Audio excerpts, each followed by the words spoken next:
Hello, I'm Roberta Winters, President of the League of Women Voters of Radnor Township.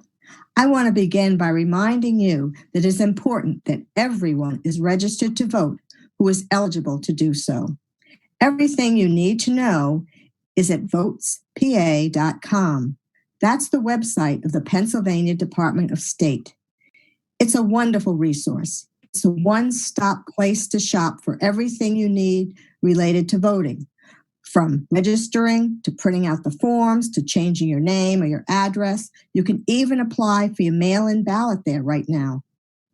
Well, in addition to continuing our decades-long effort to vote and encourage everyone to vote in a fair and accessible way, the League is working to pay it forward to the next generation.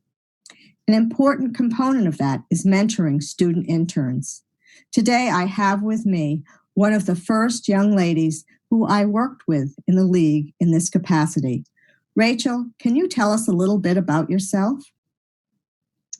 Hi, I graduated from Radnor High School in 2017. I spent freshman year at American University. Then I transferred to George Washington University in DC, from which I am planning to graduate in 2021. I'm majoring in political science and minoring in history, and I hope to attend law school and work on public policy issues in DC. Wow. I remember you were always interested in government and policy, and I'm glad you continued that path forward. And I remember our first project with the League had to do with voting rights in the District of Columbia. Is that still an issue? Yes. If you live in DC, you do not have any voting congressional members, and Congress restricts your legislation. Enacting statehood would give DC residents representation in Congress and control over their own state and local governments. DC's population is 700,000, which is larger than the populations of Wyoming and Vermont. DC statehood is an issue of Congress circumventing DC's law and budget without any DC residential say. To promote full democracy and representation in all areas of the United States would be to give DC statehood. Maybe you saw what happened when the troops were used to disperse a peaceful protest in front of a church a month or two ago. Well, that got the issue put on the front burner. People realize that there is tension and differing interests between the federal government and the residents of DC. So it seems like the ideal time to pull out legislation to make a difference. So in fact, the House of Representatives just passed H.R. 51 for DC statehood. Wow, that's really great, Rachel. I know because of your work, you realize how important the League of Women Voters has been in advocating for fair representation for the District of Columbia. And it just wasn't in the last few months. We've been working on that issue for decades. And we are delighted that that's finally moving forward. In fact, the League, at our recent convention that we held, prepared the following statement. And I want to read it to the public so they have an idea of what we've been doing. And this was issued by the president of the League of Women Voters. Today, the residents of the District of Columbia are one step closer to an equal voice in our government. The House passage of this bill is the first step in providing the more than 700,000 residents of Washington, D.C. the congressional representation they deserve. The taxpayers of the district deserve the same rights as everyone living in all 50 states. Washingtonians deserve full voting representation in the U.S. Congress and the end of congressional interference in the district's government. D.C. statehood is not a partisan issue, but a civil rights issue, which cannot be separated from the fight for racial justice. As D.C. is a jurisdiction with a majority population of Black and Brown people, continued efforts to block full representation is discrimination against the people who live, work, and pay taxes in the district. For decades, Congress has refused to vote on statehood based on racist accusations that D.C. cannot govern itself. It is long past time that we dispel this racist and discriminatory excuses and deliver justice to the residents of our nation's capital.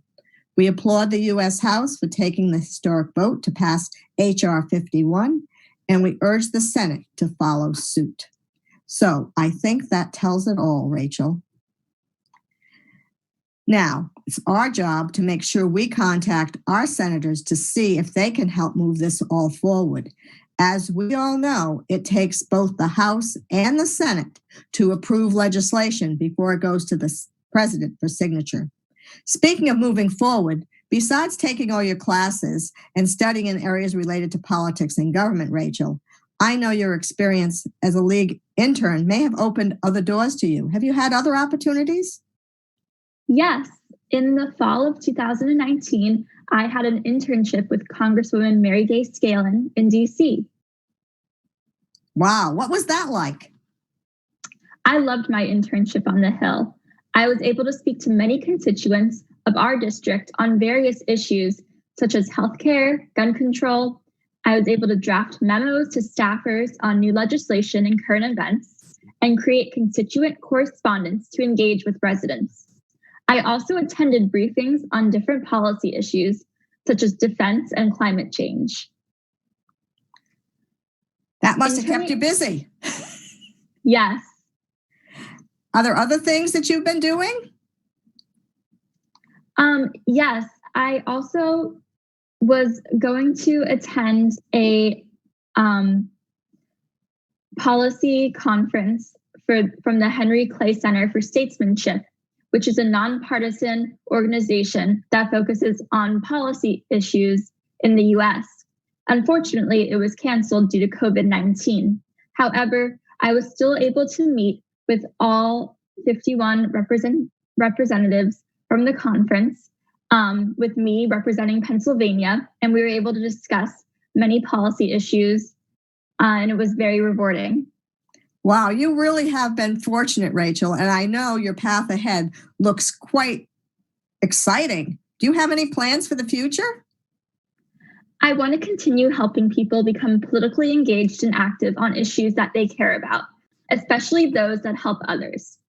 I hope to attend law school and use that degree to lobby for specific policies, return to the Hill as a staffer, or serve as in-house counsel to nonprofits in DC. Wow, well, we thank you, Rachel, for your dedication and your commitment and your dreams for making our country work better. We certainly need young people like you to pay it forward for the next generation. And so I'd like to thank you, Rachel, for joining us today and your efforts to continue to work for the District of Columbia so that they gain full representation. It's great to hear about your internships with Mary Gay Scanlon and also about the things you are going to be doing in the future as you move to help nonprofits get the kinds of policies and legislation we need to move forward. Now, Rachel, I'd like to thank you again, and we hope you'll come back again after you graduate and keep us posted as to what's going on. So Rachel, like the students in our other high schools who do their graduate level work and all of the students who are in our communities are eligible to join the League of Women Voters for free. It's a real bargain, right, Rachel? Yeah. And it also looks good on your resume and can open doors because we really strive to make democracy work for all of our members, and it's open to everyone in our community. I would be remiss if I did not remind everyone yet again to make sure you're registered to vote. You can check that registration at votespa.com. It's that go-to place to change your name, address, your party affiliation. And if you know individuals who will turn 18 by November 3rd, they can register right now. They don't have to wait. It's everyone's job to make sure that everyone who is eligible to vote is signed up and registered because your vote is your voice.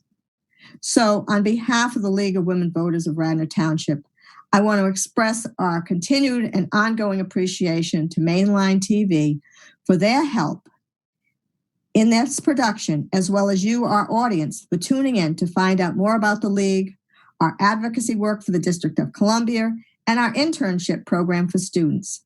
I'm sure you, like me, celebrate individuals like Rachel, who will continue to use her time and effort to make democracy work.